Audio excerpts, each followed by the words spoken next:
안녕하세요. 오늘은 제가 호주병원 중환자실에 합격하고 첫 출근까지 과정을 한번 공유해 보려고 합니다.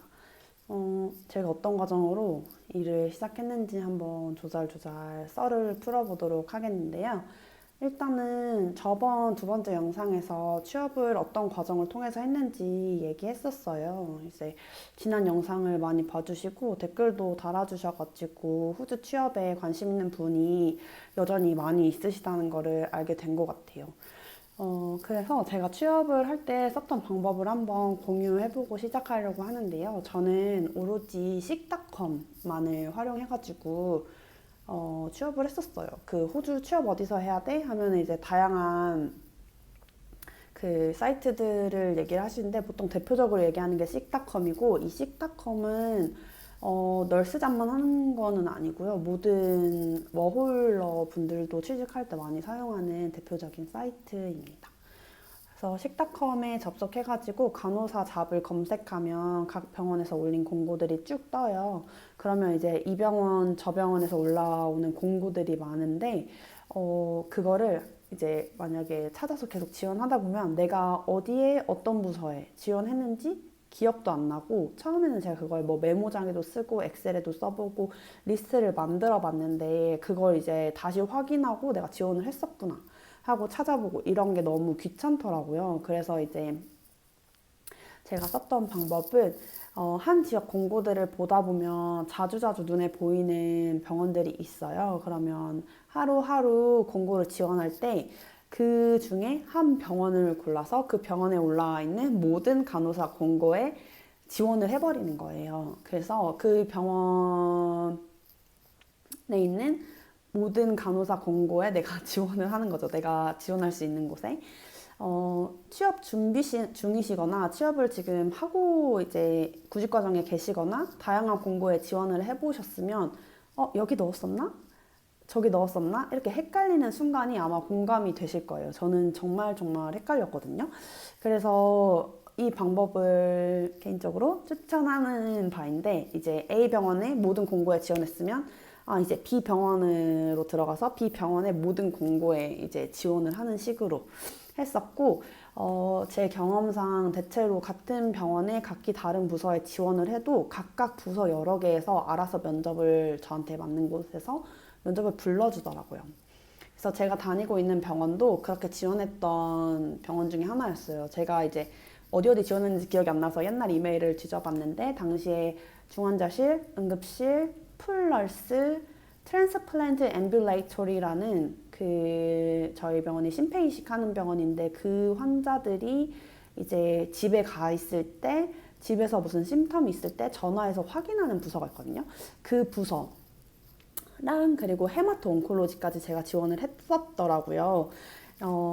그렇게 지원을 하루에 걸쳐서 모든 곳에 지원을 했었고, 어, 모두 지원을 한 바로 다음 날에는 이제 중환자실에서 스크리닝 툴을 작성하라는 메일이 왔는데요. 그 스크리닝 툴은 구글 설문지 같은 거였고, 한 질문이 꽤 많았어요. 질문이 한 20개 정도 있었고, 뭐, 기본적인 인적사항뿐만 아니라 내 경험을 바탕으로 하는 질문을 넣는 게 있었는데, 그냥 솔직하게 있는 그대로 작성을 했던 것 같고요. 저는 작성을 했다고 생각했는데, 제가 그 작성을 안 했는지, 뭐, 다시 작성하라는 메일이 오긴 했어가지고, 그거를 두 번인가, 제 기억에는 두 번인가 다시 작성을 했던 것 같아요. 그리고 그 사이에 이제 풀러싱 파트에서 전화 스크리닝 왔었는데 그 스크리닝 시간이 부킹이 되어 있었어요. 근데 저는 이제 전화 스크리닝이라고 하니까 그냥 심플하게 생각했어요. 약간 그냥 뭐 가볍게 뭔가 물어볼 줄 알았는데 되게 본격적인 인터뷰였어요. 그 클리니컬한 질문도 했고 비헤이비어한 질문도 했고 질문이 한 네다섯 개 되는 질문을 했는데 그 중에도 그런 클리니컬하게 심텀이나 뭐 환자 시나리오 주고 어떻게 할 건지 이거 물어보는 게 두 개인가 세 개를 물어봤었거든요. 그래서 꽤나 전화 스크리닝이었지만 되게 꽤나 면접이었다. 그래서 되게 기겁을 했던 적이 있었고 그 당시에 또 앞에 바로 직전에 한 1시간짜리 면접을 본 이후여가지고 되게 약간 약간 좀 많이 정신적으로 힘들었던 기억이 나고요. 그 다음에 트랜스플랜 앰뷸레이터리 유닛이랑 ICU까지 해서 면접이 비슷한 시기에 잡혀서 이 병원에서 지원을 5군데 했고 3군데의 면접이 잡혔던 기억이 있었어요. 그리고 나머지는 아예 연락이 오지 않았는데 제 생각에는 너무 제가 아예 안 해본 부서여서 그랬을 것 같아요. 그 이식 그 병동은 아마 제가 원래 부서에서 심폐간 키드니까지 이식을 원래 봤던 사람이라서 저를 불렀던 것 같고 플러스는 어디든 이렇게 보내는 널스거든요. 그래서 아마도 중환자실 경력이니까 면접이 잡혔던 것 같고 중환자실은 중환자실 출신이어서 중환자실 면접이 잡혔던 것 같습니다. 그리고 이제 ICU 면접이 잡혔는데 2번 정도 취소가 됐었어요. 근데 이제 가끔 단톡방 이런 데 보면은 면접이 갑자기 취소됐다 이러면서 되게 이게 네거티브하게 생각하시는 분들이 많더라고요. 근데 저는 이게 취소가 2번이나 됐었거든요. 근데 사실은 그때는 이제 별 생각이 없었긴 했어요. 취소됐네? 그래도 다시 잡혔네? 그때 보면 되지? 약간 이런 느낌으로 넘어가긴 했는데 결과가 어쨌든 좋았으니까 사실 취소된다고 해서 이렇게 막 내가 싫은가 봐 이렇게 생각할 필요는 없는 것 같다는 말을 하고는 싶었고 그래서 그냥 취소 2번 됐었어요. 2번 됐었고 한 일주일 정도 면접이 미뤄졌었기는 하더라고요. 그래서 제가 이 영상을 준비하면서 예전 메일을 읽어봤는데 한 번은 지금의 제 퍼포먼스 매니저가 저를 면접 보는 면접이었고 그건 취소가 됐고 그 다음 면접이 지금은 이제 친구의 친구로 친해진 다른 이제 매니저랑 보는 면접이었더라고요. 근데 지금 다시 제가 이제 1년 정도 일하다고 그걸 보다 보니까 어머 내 퍼포먼스 매니저랑 면접을 볼 뻔했네? 약간 싶은 거죠. 그래서 조금 웃겼어요. 그래서 결국에 3번인가 4번 그 제 면접관이 바뀌고 마지막에 최종으로 면접을 봤는데 되게 평판 좋은 분이랑 지금 제가 이제 듣기로 평판이 좋은 분이랑 그 당시에 면접을 본 거기는 했더라고요. 그리고 중환자실 이제 면접을 끝냈는데 면접이 한 30분 정도 걸렸었고 네, 되게 무난한 질문들이었나? 약간 네, 비헤이비어란 되게 무난한 질문들을 물어봤었거든요. 그리고 면접이 끝나고, 면접 분위기는 약간 그냥 끄덕끄덕 하면서 되게 잘 들어주시는 그런 분위기였고, 한 분은 되게 냉소적인 표정이었고, 한 분은 되게 제가 그 방금 말했던 평판이 좀 좋으신 분이라는 분이셨는데, 그분은 되게, 오, 그래, 그래, 오, 그래, 그래. 약간 이런 표정으로 면접을 들어줬어요. 한 분은 근데 표정이 계속 안 좋으셔가지고, 조금, 뭐랄까, 무섭다. 약간 이런 생각이 살짝 들었거든요. 막 반응을 안 해주는 건 아닌데, 계속 약간 그 기본적인 표정이 약간 무표정인 분이셔가지고 그랬는데 면접을 마치고 한 1시간 정도 뒤에 바로 레퍼런스 선생님들이 메일을 받았다는 연락을 이제 받았어요. 한국 선생님들한테. 그래서 저도 이제 얘네가 레퍼런스 메일 보냈다 말았다 이런 말을 저한테 안 해주기 때문에 선생님들을 통해서 알게 됐고 메일이 도착한 시간을 보니까 제가 면접 끝나고 한 1시간 정도 뒤에 메일이 갔고 그리고 나서 일주일 뒤쯤에 이제 레퍼런스 해결이 다 된 다음에 그 병원에서 레퍼런스 메일을 다 받았다. 우리가 확인하겠다. 라는 말을 들었고, 그리고 3일 뒤에 레퍼런스 통과했다. 합격했다. 라는 메일을 받았고, 공식 오퍼는 이로부터 한 달 뒤에 받았습니다. 그래서 총 한 달 반 정도 뒤에 면접이 끝나고 한 달 반 좀 안 되게 한 달 1주 2주 정도 뒤에 제가 최종 오퍼를 받았었고요.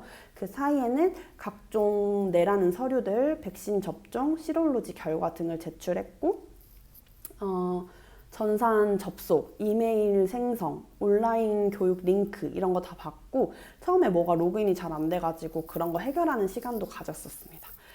그리고 출근 전에 제가 휴가가 계획을 해놓은 게 있었어가지고 스케줄 담당자 메일을 알려달라 한 다음에 그 스케줄을 조절해달라고 메일을 보내니까 되게 쿨하게 스케줄을 조절을 해주셨었어요. 근데 이제 그 한국인 친구들 말고 그 외국인 친구들도 가끔 저한테 이제 처음 6개월은 프로베이션 수습 기간이니까 그렇게 너무 시코를 쓰거나 그 휴가를 이렇게 하지 말라 이렇게 말하는 친구들도 있었거든요. 근데 저는 약간 그냥 왜 안 돼? 약간 이런 느낌으로 그냥 약간 다 밀어붙였던 것 같아요. 그리고 나서 제가 이제 한국에 휴가도 갔다 오고 첫 출근 날이 됐는데요. 저는 총 6일의 오리엔테이션을 받았고 이틀은 전체 오리엔테이션, 4일은 슈퍼누멀이었습니다. 저희 병원의 경우 워드나 플러스의 경우에는 이틀의 슈퍼누멀이를 주고 특수파트의 경우는 4일의 슈퍼누멀이를 준다고 하는데요. OT는 총 2일인데 첫 번째 하루는 병원 전체 오리엔테이션이고 병원의 역사, 병원 이념, 뭐 문화 이런 거를 설명해주고 중간에 이제 간식도 주고 거기에는 중환자실 합격한 사람들만 있는 게 아니라 다른 부서에 합격한 널스들이랑 다른 직군의 사람들도 다 모여 있어가지고 레디올로지스트, 피지오, 뭐 파마시스트도 있었고 의사들은 없었던 것 같고 널스들 이 다른 파트들을 얼라이드 헬스 케어 워커들이라고 하거든요. 그분들이랑 이제 널스들이 있었던 것 같고요. 제가 1년이 넘어가지고 지금 기억이 정확하게는 안 나는데 사실 제가 그거를 안 들었어요. 잘 안 들었고 막 머리도 너무 아프고 한국에서도 막 병원 역사 이런 거 교육 들어봤지만 사실은 쓸모없잖아요. 그래서 잘 안 듣고 그날 사람들이랑 이제 얘기하고 중환자실로 들어오는 저의 달 동기들이랑 이제 대화도 좀 하고 친해지는 계기가 됐던 것 같아요. 여기서 이제 졸업하고 다른 병원 빅토리아 주 안에 있는 다른 병원에서 일하던 친구들이었고요. 중환자실로 들어오는 이제 친구들 왓츠앱 단톡에 저를 초대를 해줘가지고 초반에 적응하는데 서로 약간 물어보고 되게 도움이 많이 됐던 것 같아요. 저는 이제 워킹홀리데이 비자였는데 그 친구들은 아마 영주권이 해결이 안 돼서 그 스폰서 비자, 사파리 비자 같은 걸로 일을 하고 있었던 걸로 기억해요. 그리고 두 번째 OT는 중환자실 저희 달동기들만 모여서 하는 건데 여기에서 제가 약간 충격을 받는 일이 있었어요. 저만 비영어권 출신이더라고요. 그래가지고 반은 백인이었는데 약간 오지거나 미국인이거나 뉴질랜드에서 왔거나 아이리쉬도 있었던 것 같아요. 아일랜드에서 오거나. 그리고 이제 몇몇은 아시아 애들인데 영국에서 일을 했거나 뉴질랜드에서 왔거나 호주 다른 지역에서 왔거나 이런 아시아 애들이어가지고 다 영어권에서 일을 한 경험이 있는 애들이었고 이제 저만 영어는 할 줄 알지만 영어권에서 일을 안 해본 사람이었어요. 그래서 친구들이 되게 말을 잘했거든요. 이제 서로 소개도 하고 나는 이름은 뭐고 이전에 어디서 있었어 이렇게 하는데 다 이제 호주 아니면 영국에 있던 애들인 거예요. 그래서 저는 약간 나 한국에서 왔고 뭐 이렇게 되는 거예요. 그래서 약간 되게 좀 약간 기가 눌렸달까? 그래서 약간 막 나 혼자 비영어권이네? 어떡해 나 큰일 났네? 약간 이런 느낌이 그때 처음으로 딱 들었던 것 같아요. 어머나 어떡하지? 약간 이런 기분이 그때 딱 들었던 것 같습니다. 그래서 이제 그때 모였을 때는 처음에 이제 서로 달동기들이니까 서로 인사를 시켰고 한 열 몇 명 있었나? 10명, 12, 3명 정도 있었던 것 같아요. 그리고 중환자실 뭐 구성원들 인사도 했고요. 매니저들이 다 들어와서 저희한테 인사도 했고 돌아가는 뭐 방식 이런 것도 알려주셨고 스케줄링 이런 것도 알려주셨는데 오프 신청하는 거 그리고 저희가 셀프 스케줄링이라고 해서 저희 스케줄을 저희가 짜거든요. 그래서 그런 것도 알려주시고 간단하지만 자주 쓰는 기계들도 그때 설명을 해주셨었어요. 그리고 이후에는 4개의 슈퍼누머리를 했는데요. 슈퍼누머리는 깍두기 기간이라고 생각하시면 돼요. 프리셉터, 프리셉티랑 똑같은 기간인데 이제 한국에서는 그 기간이 되게 길잖아요. 저는 중환자실은 9주, 12주 막 이랬던 것 같은데 그 명칭만 좀 다르더라고요. 그래서 신규 인력을 정식 인력의 배치에 포함하지 않고 교육 및 적응을 위해 사용하는 용어라고 하고요. 환자 담당은 하는데 프리셉터가 항상 옆에 있고 혼자 결정하는 게 아니고 배우는 입장을 말한다고 하더라고요. 그래서 보통은 그냥 처음에 이틀은 이제 옵저베이션 했고 나중에 이틀은 그래도 저한테 되게 적극적으로 많이 시켜줬던 것 같아요. 그래서 출근해서 되게 많은 일이 있었는데요. 이제 첫 출근 날에 에듀케이터가 저를 에크모가 달린 폐이식 한 지 얼마 안 된 환자한테 저를 배정한 거예요. 그래서 이제 담당 간호사가 아주 시니어인 호주 이제 남자 간호사였는데 되게 그래도 그 와중에 저를 엄청 열심히 가르쳐 주려고 했어요. 지금도 이제 마주치면 한 번씩 인사하는데 진짜 착하신 분이셨거든요. 근데 그 환자 이제 모니터를 보면 저도 중환자실에서 폐이식 환자를 봤었으니까 그 모니터를 보면 이 환자가 어떤 상태인지가 느껴지잖아요. 그래서 바이탈만 봐도 되게 아픈 환자였고 모닝 라운드가 이제 시작되기도 전에 의사들이 막 마루를 와가지고 아, 피 몇 개 달아야 된다, 수액 뭐 달아야 된다, 약 뭐 달아야 된다 이러면서 이제 들리는 말이 너무 이제 바쁜 환자였던 거죠. 근데 그 와중에도 저한테 뭐 이거는 이렇게 체크하는 거야. 이 화면에 들어가면 이런 게 보여. 이거를 되게 빠른 말이로라도 저를 알려주려고 되게 하는 거예요. 아, 근데 느껴지는 거죠. 이 사람 나 데리고 있어도 돼? 나 여기 있어도 돼? 이런 게 저도 이제 느껴지는 거죠. 근데 그 와중에 저한테 잠깐 보고 있으라고 하고 이제 그 환자를 이제 다른 사람한테 잠깐 맡겨놓고 그 페이션 얼로케이션 널스라고 펜널스라는 사람이 있거든요. 중환자실 전체를 관제하는 그 사람한테 가서 내가 지금 슈퍼누머리를 데리고 있을 때가 아닌 것 같다 이런 얘기를 한 것 같더라고요. 그리고 나서 에듀케이터가 저한테 와서 저를 다른 환자한테 옮겨줬어요. 그래서 이제 다른 환자한테 옮겨갔는데 이번에 이 환자는 경력 없는 간호사가 자기를 보는 걸 거부하는 환자였던 거예요. 그래서 이제 제가 배치됐는데 인투가 되어 있는 상태셨는데도 저한테 쟤는 누구야? 이러는 거예요. 그리고 신규 교육받는 간호사다라고 제 이제 프리셉터가 말하니까 왜 여기 있어? 이렇게 말하더라고요.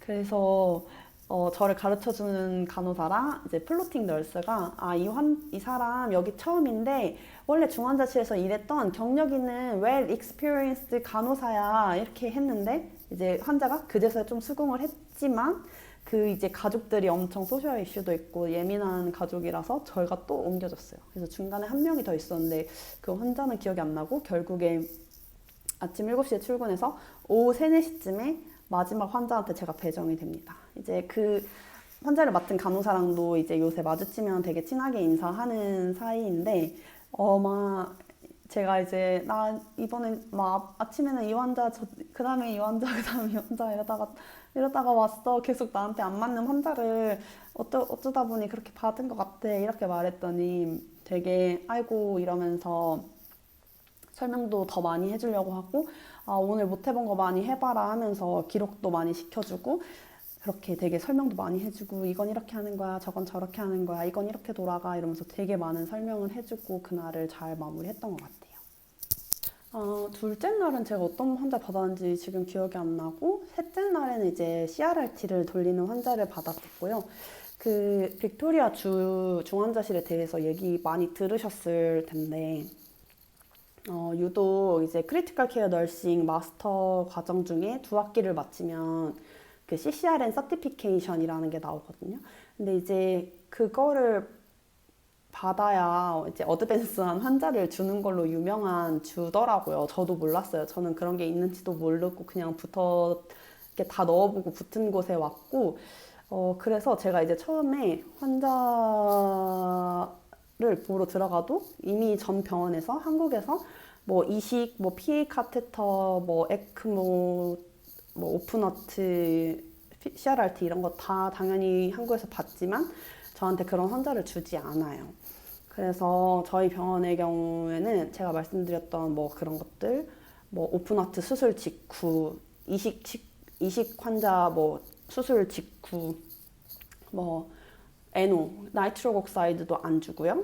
CRRT, 에크모 당연히 안 주고, 뭐 임펠라, 바드, 뭐 그냥 모든 그런 거 있잖아요. 그 심폐기구들 다 안 주고 PA 카테터가 있어도 간호사 그 환자를 저한테 배정을 안 해주거든요. 그럴 정도로 되게 그 안전에 대한 되게 민감하게 생각할 수 있는 그런 병원인 거죠. 그래서 그 서티를 받기까지 1년이고 2년이고 저한테는 이제 그런 환자가 안 오는 거예요.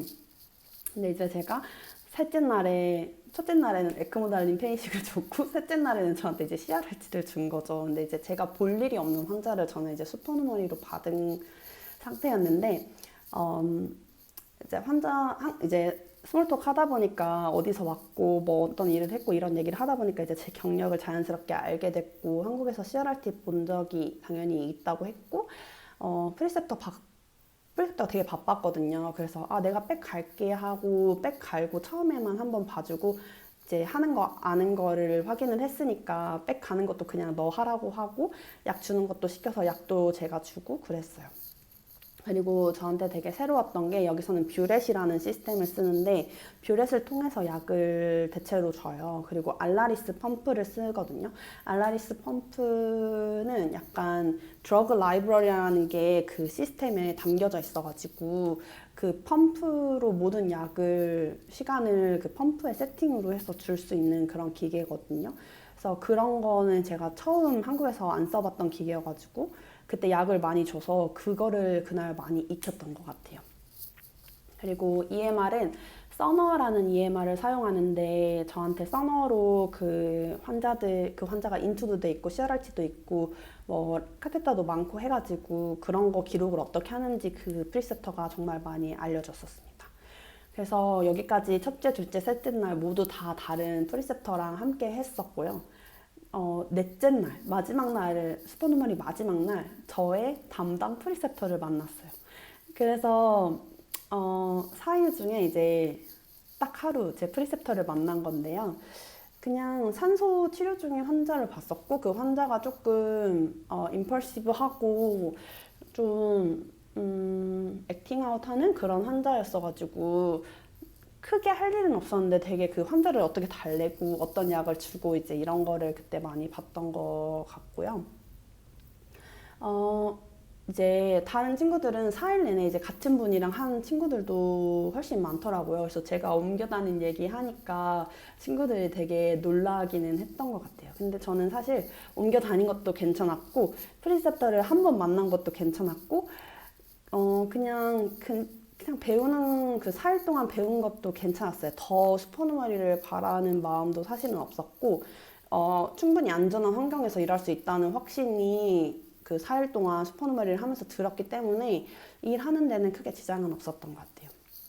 근데 이제 프리셉터를 제가 그래도 나름 제 담당 프리셉터인데 그 사람을 이제 한 번 만났잖아요. 근데 그 뒤로 마주치면 당연히 저를 못 알아볼 거라고 생각했거든요. 그리고 제가 지금 일하는 중환자실이 유닛이 워낙 커서 그 간호사가 인력이 엄청 많거든요.